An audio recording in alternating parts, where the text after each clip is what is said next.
Hello everyone, this is अभिषेक और welcome to my class. बेटा हमारा जो टॉपिक है बैक्टीरिया को मैं उसमें कंटिन्यू करूंगा वीडियो में। जो प्रीवियस में हमने देखा था टॉपिक वो अलग था हमारा, अब ये टॉपिक अलग है बेटा हमारा। मतलब बैक्टीरिया ही चल रहा है हमारा टॉपिक, पर उसमें हमने प्रोकैरियोट्स और यूकैरियोट्स के बारे में देखा था।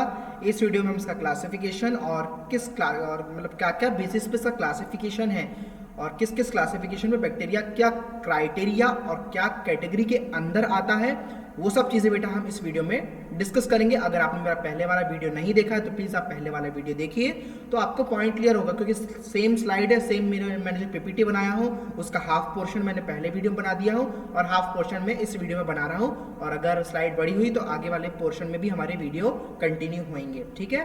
तो आप पूरी सीरीज़ को देखना, एक भी सीरीज़ मत छोड़ना, क्योंकि जनरल कैरेक्टरिस्टिक्स आपको पता होना ज़रूरी है बैक्टीरिया का, ठीक है। तो सबसे पहला है on the basis of shape. Shape के ऊपर बेस्ड है ये, ठीक है। वो बैक्टीरिया जो शेप के ऊपर बेस्ड है उसके ऊपर क्लासिफिकेशन इसका। एक क्लासिफिकेशन बेस्ड है इसका स्टेनिंग के ऊपर, किस तरीके से स्टेन लेता है। अगर स्टेनिंग लिया तो उसके कैटेगरीज पे बेस्ड हो जाएगा। जैसे आपने ग्राम स्टेनिंग पढ़ा है तो ग्राम पॉजिटिव बैक्टीरिया होते हैं, ग्राम नेगेटिव बैक्टीरिया होते हैं। शेप हुआ तो कोकाई बैसिलाई, है ना, इस तरीके के शेप होते हैं। उसके अनुसार इनका क्लासिफिकेशन की कैटेगरी हो जाती है। एक्शन क्या तरीके से एक्शन करते हैं, ठीक है। ऑक्सीजन रिक्वायरमेंट एरोबिक है कि एनारोबिक है, पीएच अल्कलाइन है कि एसिडिक है, टेम्परेचर यानी ज़्यादा कोल्ड वेदर में सर्वाइव कर पाते हैं कि ज़्यादा थर्मल और ज़्यादा हार्श टेम्परेचर में, हॉट वेदर में टेम्परेचर में सर्वाइव कर पाते हैं क्या, इस तरीके के बैक्टीरिया। और ऑस्मोटिक प्रेशर, इन कितना प्रेशर ये झेल पाते हैं उसके अकॉर्डिंग इसका क्लासिफिकेशन बेस्ड है। तो एक एक पॉइंट को बेटा हम समझेंगे। तो सबसे पहला है on the basis of shape, कि किस तरीके से बैक्टीरिया शेप के अकॉर्डिंग क्लासिफाइड है। शेप में आता है डिप्लोकोकाई बैक्टीरिया, है ना। Any of several spherical shape bacteria occurring in pairs. Diplococci सबसे पहला क्या है, on the basis of shape है। तो शेप में सबसे पहला आता है कोकाई बैक्टीरिया, यानी कोकस बैक्टीरिया जो राउंड शेप का है, लड्डू के जैसे शेप का है। अगर आपकी भाषा में बोलूं मैं, लड्डू के जैसा, बिस्किट के जैसे शेप का बैक्टीरिया। उस बैक्टीरिया का जो शेप होता है गोल बैक्टीरिया, वो कौन कौन सी कैटेगरीज में आते हैं वो बैक्टीरिया आते हैं। Diplococci bacteria, any of several spherical bacteria occurring pairs, यानी कि स्फेरिकल शेप तो है बैक्टीरिया का, पर डिप्लोकोकाई, डिप्लो यानी कि डबल, कोकाई यानी डबल, कोकाई यानी डबल राउंड शेप का, यानी दो गोले, दो राउंड्स मिलके मिलाते हैं, बनाते हैं डिप्लो शेप, यानी डिप्लोकोकाई बैक्टीरिया। दो गोले मिल गए, ये है कोकाई। एक और कोकाई आया और मिल गया, क्या मतलब उसी कोकाई का क्या हुआ, डिवीजन हुआ, आपस में बढ़ गया, तो क्या हो गया, वो डिप्लोकोकाई हो गया। मेम्ब्रेन एक रहेगी पर बैक्टीरिया दो में बटा हुआ रहेगा। इस तरीके से बैक्टीरिया आ जाता है डिप्लोकोकाई के अंदर, ठीक है। Streptococci, any of several spherical और ओवल बैक्टीरिया, ने कोई भी स्फेरिकल या Oval bacteria of the genus, genus कौन सी जीन का, जीनस का, स्पीसीज का, स्ट्रेप्टोकोकस का, ऑकरिंग इन पेयर्स और इन चेन्स, पेयर्स में रहता है और चेन्स में रहता है। Certain species of which are pathogenic for humans, कुछ इसकी स्पीसीज रहती है जो पैथोजेनिक यानी कि डिसीज कॉज करती है ह्यूमन में स्ट्रेप्टोकोकस की, और कुछ और कॉजिंग कौन सी डिसीज कॉज करती है, स्कारलेट फीवर, टॉन्सिलाइटिस और एटसेट्रा, और निमोनिया जैसी स्ट्रेप्टोकोकस निमोनिया एक बैक्टीरिया होता है जो निमोनिया कॉज करता है ना। और सेवरल काइंड्स ऑफ क्या करते हैं, डिसीज कॉज करती है।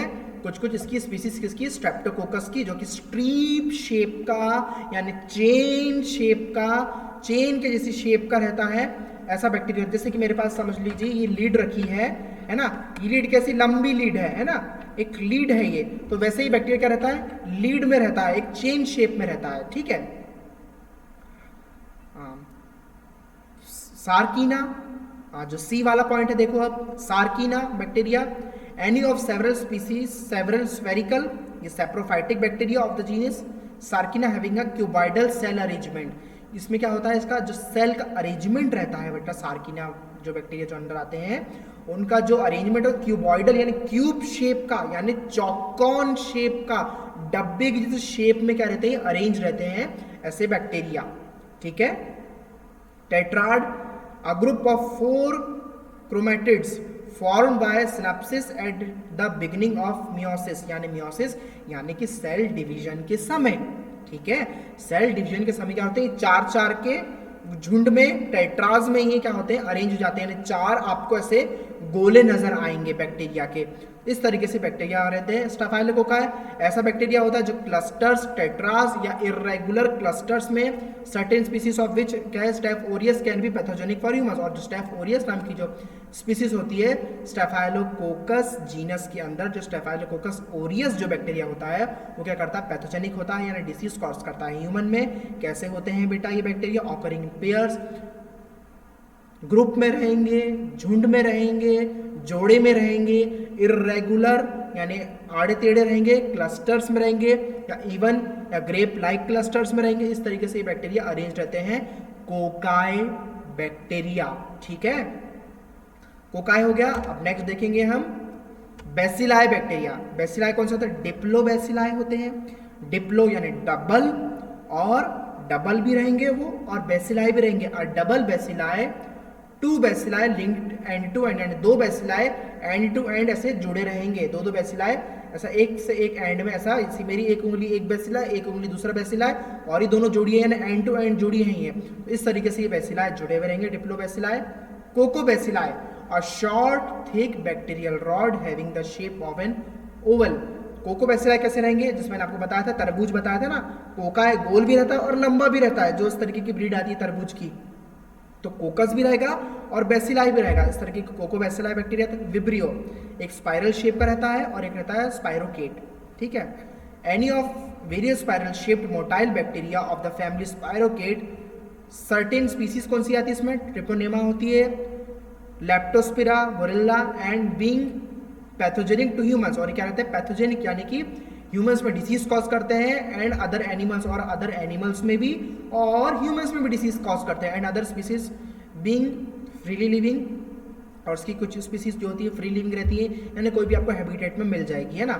आमतौर पर ये प्रेजेंट रहते हैं, कोई भी इसको पर्टिकुलर इन्वायरमेंट की जरूरत नहीं है इसको प्रेजेंट रहने के लिए ना। सैप्रोफाइटिक और पैरासाइटिक होते हैं ये इस शेप के बैक्टीरिया। ठीक है, तो विब्रियो आपने कोकाई देखा, बेसिलाई देखा और विब्रियो देखा। अब देखेंगे on the basis of staining, कि स्टेनिंग के बेसिस पे कैसे बैक्टीरिया रहते हैं अरेंज। ठीक है, क्या इनकी स्टेनिंग रहती है, तो स्टेनिंग के बेसिस पे कैसे रहेंगे ये, on the basis of staining gram positive and gram negative. ठीक है, ग्राम पॉजिटिव बैक्टीरिया रहेंगे और ग्राम नेगेटिव रहेंगे। पॉजिटिव रहा तो आप देख लीजिए ऊपर वाला जो स्लाइड दिख रही है पॉजिटिव के सामने, वो कैसे दिख रही है, पर्पल कलर की दिख रही है। ठीक है, ब्लूइश पर्पल कलर की दिखते हैं ये। अगर ये पॉजिटिव रहे, ग्राम स्टेनिंग जब करते हैं बेटा, तो ये अगर ये पॉजिटिव कैटेगरी के अंदर आएंगे तो ये इस तरीके कलर देंगे, ब्लू पर्पलिश कलर का देंगे। और अगर ये नेगेटिव कैटेगरी के अंदर आएंगे, अगर ग्राम स्टेनिंग में, तो ये कैसे दिखेंगे, ब्राइट रेड या पिंक कलर की कॉलोनी इसकी नजर आती है बैक्टीरियाज की। तो हमने क्या देखा, सबसे पहले हमने देखा इसका शेप के ऊपर देखा, शेप के ऊपर कैसे इसका क्लासिफिकेशन था। शेप के बाद हमने क्या देखा बेटा, इसका स्टेनिंग के अकॉर्डिंग इसका कैसा क्लासिफिकेशन है, कि अगर वो ग्राम पॉजिटिव रहा तो क्या उसका कैटेगरी कलर के अकॉर्डिंग वो इसका क्लासिफिकेशन रहेगा, और नेगेटिव रहा तो इसका अलग क्लासिफिकेशन हो जाएगा बैक्टीरिया का। ठीक है, on the basis of oxygen requirement, किस तरीके का इसका ऑक्सीजन का रिक्वायरमेंट होता है। ठीक है, ऑक्सीजन का रिक्वायरमेंट रहता है on the basis of obligate anaerobes. Obligate anaerobes यानी बेटा, ऑब्लिगेट एनारोब्स यानी कि an obligate anaerobe is an organism, ऐसा ऑर्गेनिज्म रहता है that needs at least 20% oxygen its surrounding. ठीक है, उसको कम से कम 20% ऑक्सीजन चाहिए ही रहता है सराउंडिंग में। ऑब्लिगेट का मतलब उसी परिस्थिति में रहने वाला बैक्टीरिया, ऐसा बैक्टीरिया जो ऑक्सीजन के बिना रह ही नहीं सकता, ऑक्सीजन नहीं मिलेगा तो बैक्टीरिया मर जाएगा, ऐसा bacteria. The term obligate as in obligatory और required suggest that oxygen is absolutely essential for the survival and multiplication of obligate anaerobes, यानी कि ऐसा बैक्टीरिया जिसके सर्वाइवल के लिए यानी जिसके जीने के लिए क्या इंपॉर्टेंट है, ऑक्सीजन उसको इंपॉर्टेंट है ही, अगर और उसके मल्टीप्लाई होने के लिए यानी 1 से 2, 2 से 3, 3 से 4 बनने के लिए उसको क्या इंपॉर्टेंट है, ऑक्सीजन इंपॉर्टेंट है। अगर नहीं मिलेगा तो इस तरीके का बैक्टीरिया क्या हो जाएगा, बिना ऑक्सीजन के मर जाएगा। उसको बोलते हैं ऑब्लिगेट एनारोब्स के अंदर। एक आता है बेटा फैकल्टेटिव एनारोब्स, ये क्या है, एरोब्स हो गए हैं यानी ऑक्सीजन के साथ रहने वाले, और अनएरोबिक यानी कि ऑक्सीजन के बिना रहने वाले बैक्टीरिया। फैकल्टेटिव एनारोब्स क्या होते हैं, ऐसे bacteria an organism that lives and grows in the absence of molecular oxygen, यानी कि वो ऑक्सीजन के बिना भी और ऑक्सीजन के साथ भी ऐसे बैक्टीरिया का कर पाएंगे, ग्रो कर पाएंगे। ऐसे बैक्टीरिया आते हैं अनएरोब्स फैकल्टेटिव बैक्टीरिया। ऐसी क्या कैटेगरीज हैं, ऑक्सीजन के बेसिस पे कैटेगरीज बेस्ड है बैक्टीरिया का क्लासिफिकेशन। ऐसे एनारोब्स होते हैं, वैसे एनारोब्स बैक्टीरिया, एरोब्स बैक्टीरिया जो कि ऑक्सीजन के बिना नहीं रह सकते हैं, ठीक है।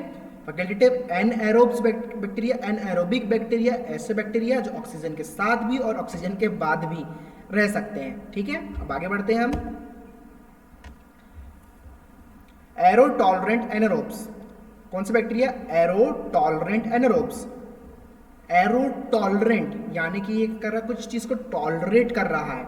शब्दों पे गौर करना बेटा कि ये बैक्टीरिया कर रहा है, कोई चीज को टॉलरेट करने की कोशिश कर रहा है, ठीक है। कोई चीज को रोकने की कोशिश कर रहा है, कोई चीज को सहने की कोशिश कर रहा है, ठीक है। एनएरोबिक्स बैक्टीरिया ये एनएरोबिक में आते हैं, ठीक है। Anaerobes are damaged by the presence of oxygen. Aero-tolerant organisms cannot use oxygen for growth but are tolerate its presence. And facultative anaerobes can grow without oxygen but use oxygen if it is present. मतलब इसका क्या हुआ, Aero-tolerant organisms cannot use oxygen।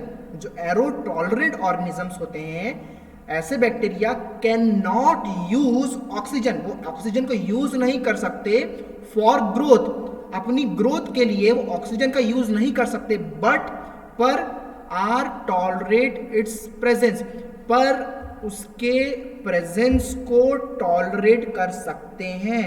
मतलब oxygen का भले ही वो use नहीं कर सकते अपनी ग्रोथ के लिए, पर अगर ऑक्सीजन थोड़ा बहुत प्रेजेंट रहेगा भी अगर, तो उसको सह सकते हैं कि ठीक है भाई तू प्रेजेंट है, फिर भी मैं तो बढ़ ले रहा हूं, मैं तो बढ़ रहा हूं, पर मुझे कोई आवश्यकता नहीं है आपकी सहायता की कि मैं बढ़ूं।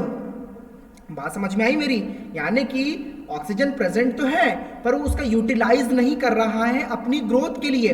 ऑक्सीजन की क्या है, एरो टॉलरेंट, यानी एयर को, ऑक्सीजन को टॉलरेट कर सकता है उसकी प्रेजेंस को, क्योंकि क्या है ये बैक्टीरिया अनएरोबिक बैक्टीरिया है, यानी ऐसा बैक्टीरिया जो ऑक्सीजन के बिना ग्रो करने वाला, बिना ऑक्सीजन के सर्वाइव करने वाला बैक्टीरिया है। पर जो एरो टॉलरेंट बैक्टीरिया होते हैं वो ऑक्सीजन के कुछ परसेंटेज में भी क्या रहने के बावजूद भी, ऑक्सीजन का परसेंटेज कुछ कुछ रहने के बावजूद भी उसमें वो सर्वाइव कर जाते हैं, यानी ऑक्सीजन को सह लेते हैं, ऑक्सीजन के एक्सपोजर को सह लेते हैं, ठीक है। यही था इसका मतलब। ऑब्लिगेट एनारोब्स, अब ऑब्लिगेट एनारोब्स कौन से होते हैं बेटा? Obligate anaerobes are poisoned by oxygen, यानी कि पॉइजन्ड यानी कि जहर है उनके लिए ऑक्सीजन। समझ में आई मेरी बात? यानी कि ऑक्सीजन ऐसे बैक्टीरियाज के लिए पॉइजन के जैसे, जहर के जैसे एक्ट करता है। So they gather at the bottom of the tube where the oxygen concentration is lowest. तो क्या होते हैं, गैदर यानी इकट्ठा हो जाते हैं ट्यूब में कहीं, या ऐसी एक जगह में जहां पे कम से कम ऑक्सीजन रहे। ऑक्सीजन का जैसे ही एक्सपोजर होएगा वो मर जाएंगे, ठीक है। तो ऐसे बैक्टीरिया को बोलते हैं obligate anaerobes. Microaerophiles, microaerophiles कौन से होते हैं?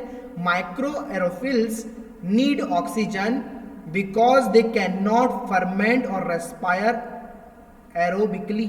मतलब जो माइक्रो एरोफिल्स बैक्टीरिया होते हैं नीड ऑक्सीजन, उनको ऑक्सीजन की जरूरत होती है, because they can not ferment, क्योंकि वो फर्मेंट नहीं कर सकते हैं और रेस्पायर नहीं कर सकते हैं अनएरोबिकली, यानी बिना ऑक्सीजन की प्रेजेंस के वो सांस नहीं ले सकते हैं। तो माइक्रो एरोफिल्स ना जो कैटेगरी के बैक्टीरिया होते हैं उनको ऑक्सीजन की जरूरत रहती है सांस लेने के लिए, और कोई भी चीज शुगर जैसी कार्बोहाइड्रेट्स को फर्मेंट करने के लिए इनको इस चीज की आवश्यकता होती है। They are poisoned by high concentration of oxygen. हाँ, कुछ ऑक्सीजन में ये सरवाइव कर सकते हैं, इनको थोड़े ऑक्सीजन की जरूरत होती है रिस्पायर करने के लिए, सांस लेने के लिए और फर्मेंट करने के लिए कार्बोहाइड्रेट्स को। पर ज्यादा अगर ऑक्सीजन इनमें डाल दिया जाए या खुले ऑक्सीजन के एक्सपोजर में अगर ये बैक्टीरिया आ जाए तो हाई कंसंट्रेशन ऑफ ऑक्सीजन क्या है इनके लिए, पॉइजन के जैसे एक्ट करता है माइक्रो एरोफिल्स बैक्टीरिया के लिए, ठीक है।